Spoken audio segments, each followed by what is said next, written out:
O mundo real, em muitos aspectos, é bastante perigoso. Achar que estamos seguros na nossa própria casa pode ser a porta de entrada para o mal. Este é mais um caso da vida real, um caso em que a presença do mal estava na casa de uma família bem-sucedida financeiramente. O mal não escolhe endereços, nem classe social. Qualquer lugar é uma desculpa para o mal se instalar. Em 7 de maio de 1976, a família encontrou o carro da família Colombo abandonado em uma cidade muito distante da casa dos proprietários. Aparentemente, o automóvel estava na condição de roubado. A polícia então buscou entrar em contato com a família Colombo. Para a surpresa dos agentes policiais, a casa da família Colombo estava como se ninguém estivesse morando ali, uma vez que o cenário parecia como o de um imóvel totalmente abandonado. Um policial que atuava na cidade em que morava a família Colombo ficou encarregado de avisar sobre o carro desaparecido e, agora, recuperado pelas autoridades. O policial, logo na entrada do imóvel, esbarrou em uma pilha de jornais empilhado numa pequena escada na frente da casa. Eram jornais de algum tipo de assinatura com entrega a domicílio. O que mais chamou a atenção do agente da lei é que a porta de entrada principal do imóvel estava entreaberta e um silêncio horripilante dominava o lugar. O agente da lei se perguntava por qual motivo alguém ia deixar uma pilha de jornais crescendo como lixo na entrada de casa e a porta entreaberta. Algo não estava indo muito bem naquele local cercado de residências de classe média alta. O policial, então, decidiu entrar na casa. Lá dentro, o agente da lei encontrou um cenário de filme de terror. Alguém ou alguma coisa muito ruim tinha feito com que aquela família chamada Colombo pagasse muito caro e com a própria vida. Alguns dias após aquele policial encontrar a casa destroçada da família Colombo, existia uma outra história a ser concluída com a única sobrevivente daquele imóvel. Ela se chamava Patrícia, filha do casal Colombo. Patrícia havia escapado de algum crime encomendado para eliminar toda a sua família, incluindo seu irmão mais novo, Michael, de apenas 13 anos. Patrícia Colombo viera ao mundo com muito amor de seus pais Frank e Mary. 6 anos depois, era a vez de um novo membro completar a família. Dessa vez, nascia Michael. Irmã e irmão completavam a realização de uma família bem-sucedida de Chicago, lá nos Estados Unidos. Porém, todo aquele amor de família entraria em rota de colisão no momento em que a filha do casal Colombo decidiu, na adolescência, ter uma vida independente fora de casa. Até aí tudo bem, viver longe dos pais não era um problema. Mas as atitudes da nova vida estavam muito estranhas para uma moça, assim pensavam seus pais. Embora a filha estivesse distante de casa, os pais não queriam que o destino para aquela jovem fosse ruim. Pelo contrário, os pais sonhavam com um futuro bem-sucedido para a filha.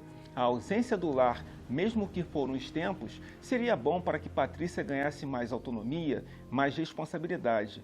No entanto, Patrícia Colombo se comportava de outro jeito ao sair de casa. Com a liberdade conquistada, encontrar alguém que formasse com ela um futuro promissor incluía um romance. E por que não esse romance ser com alguém bem mais velho, experiente na vida, para indicar qual o melhor caminho a se seguir? Patrícia conheceu o homem de sua vida, como ela mesma o defendia. Ele se chamava Frank e, por coincidência, o mesmo nome de seu pai. Mas esse Frank, o seu amor que ela achava ser para sempre, não tinha as mesmas qualidades de seu pai. Esse Frank tinha o sobrenome De Luca, que não era sinônimo de príncipe encantado. Esse tal Frank De Luca escondia outros desejos que dariam um novo rumo a uma vida de independência de Patrícia Colombo. Um novo rumo nem um pouco romântico. Um novo rumo a uma vida em conflito com a família Colombo.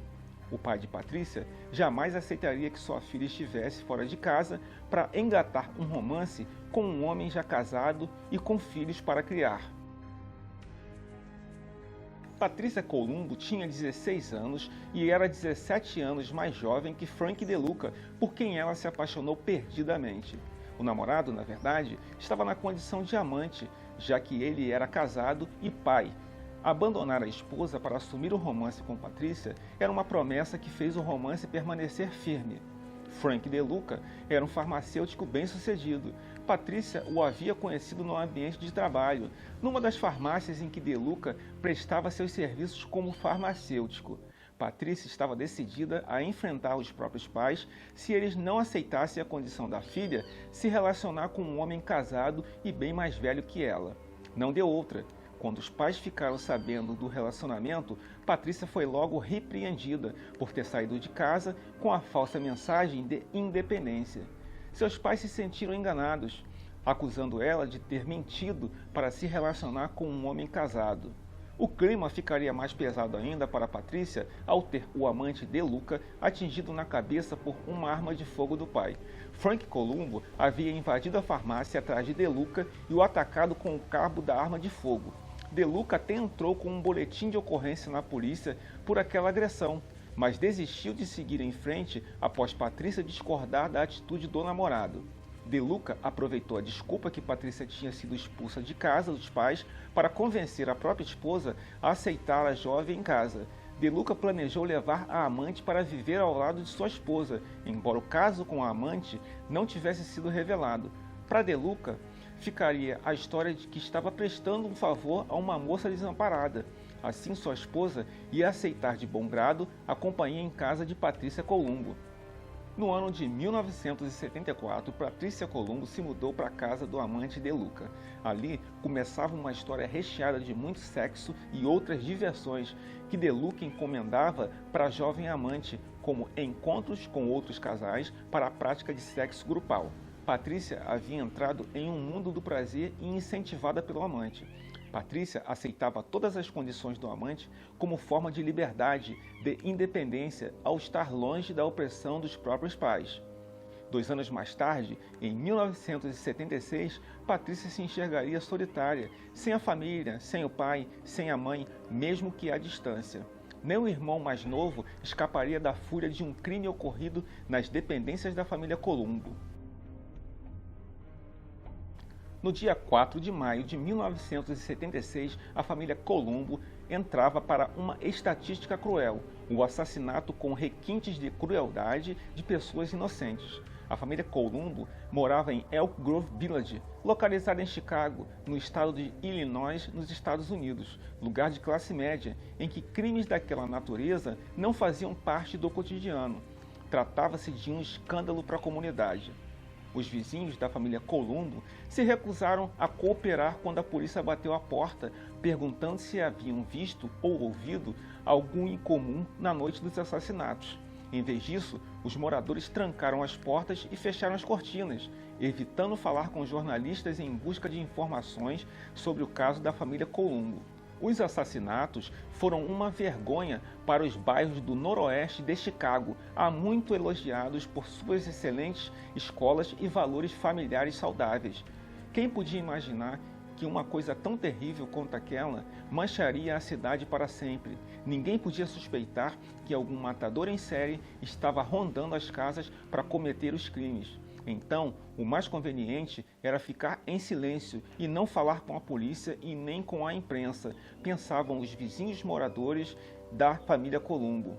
Nas investigações iniciais, a polícia concluiu que não se tratava de um crime envolvendo a subtração de algum pertence valioso da família Columbo. Quem acabara com a vida daquela família não estava muito ciente de forjar uma tentativa de assalto. Itens valiosos foram deixados para trás, intactos. Um cofre contendo cerca de $4.000 estava fechado. Equipamentos eletrônicos, tipo televisão e rádio, foram esquecidos. Além disso, o fato de que todas as janelas estavam intactas, nenhuma linha telefônica havia sido cortada, a porta dos fundos estava trancada e não havia marcas na porta da frente indicando que uma entrada forçada houvesse ocorrido. Esse cenário tornava improvável a invasão daquela residência. Quem estiver ali havia sido para matar e ponto final toda a família, ou quase toda, porque Patrícia Columbo já não convivia com os pais na mesma casa. A polícia fechou o cerco aos autores do crime na casa da família Columbo em apenas 10 dias, após as autoridades policiais iniciarem as investigações. Chegou-se a um emaranhado de pessoas suspeitas dos assassinatos. Uma das suspeitas do crime era Patrícia Columbo, a filha que havia saído de casa para viver um romance com um homem casado. Após Patrícia ser notificada dos assassinatos de seus pais, ela não esboçou nenhum sentimento de surpresa com a notícia muito ruim com seus próprios pais e irmão. Patrícia apenas justificou em seu depoimento que seus pais tinham feito algum tipo de acordo com um crime organizado. Então seus pais foram assassinados nessas condições e seu irmão Maico, com apenas 13 anos, como queima de arquivo por presenciar a invasão da família, a invasão da residência. Outras pessoas foram interrogadas como suspeitas no crime. A polícia conseguiu montar um quebra-cabeças a partir das evidências que levavam aos verdadeiros assassinos. Nesse tempo, Patrícia e De Luca já moravam juntos e tinham assumido o romance. De Luca pediu o divórcio para assumir Patrícia. Em 17 de maio de 1976, Patrícia Columbo foi acusada formalmente de ter assassinado os próprios pais com a ajuda do parceiro Frank De Luca. A polícia conseguira mapear os autores dos crimes ao confrontar os depoimentos de Patrícia com o círculo de amizade dela. Num primeiro momento, Patrícia disse que seus pais tinham envolvimento com o crime organizado, história que não indicava ser verdadeira. Com esse falso depoimento, a polícia constatou que Patrícia era a principal suspeita. Nas investigações, a polícia chegou até outros conhecidos de Patrícia, que ela havia tentado seduzir com a promessa de ganhar muito dinheiro para matar a família Columbo. Nos depoimentos, os suspeitos indicaram a raiva que Patrícia tinha pelos próprios pais, que a rejeitaram do testamento da própria família. Patrícia queria muita vingança e ao mesmo tempo ficar com a fortuna dos próprios pais, e para isso o irmão também deveria morrer. Com a falta de alguém que cometesse os crimes, Patrícia e seu companheiro De Luca decidiram encarnar um casal de assassinos. Nos depoimentos, Patrícia sempre negou a autoria dos assassinatos. Já o companheiro De Luca não escondeu que matou e com a ajuda da própria companheira, Patrícia Columbo. De Luca detalhou as cenas de horrores na casa da família Columbo. Patrícia estava com mais raiva do seu irmão, que ela desferiu cerca de 80 tesouradas. Em 1977, Patrícia Columbo e Frank De Luca foram condenados a mais de 200 anos de prisão. Alguns anos mais tarde, Patrícia contou a um jornalista em entrevista na prisão sobre seu relacionamento com Frank De Luca. De acordo com Patrícia, De Luca havia apresentado ela a um estilo de vida com muita liberdade, incluindo muito sexo, novas experiências de prazer, até com outros casais, uma experiência que ela gostava muito ao lado do seu amante. Não é à toa que fotografias com Patrícia em poses sensuais ao lado de um cachorro foram descobertas mais tarde e de autoria de Frank De Luca. Nos anos 2000, Patrícia Columbo buscou a liberdade condicional, em que a pessoa condenada por algum crime possa sair da prisão para trabalhar e à noite dormir na cadeia. A justiça negou o benefício. Ela e o seu ex-companheiro acabaram envelhecendo na prisão.